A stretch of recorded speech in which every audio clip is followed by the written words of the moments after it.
Musulmonlar zamoni yomon bo'ldi. Halol yetmas, harom qiymatli bo'ldi.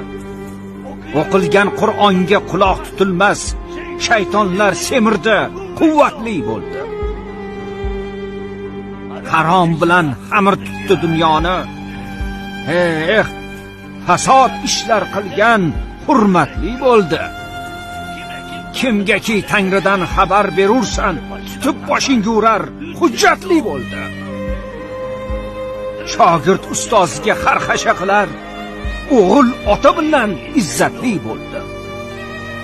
Faqirlar miskinlikdan tortdi qo'lin, ko'ngilni yiqqanlar haybatli bo'ldi.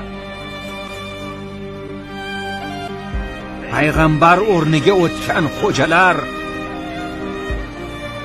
bu xalqning boshiga zahmatli bo'ldi.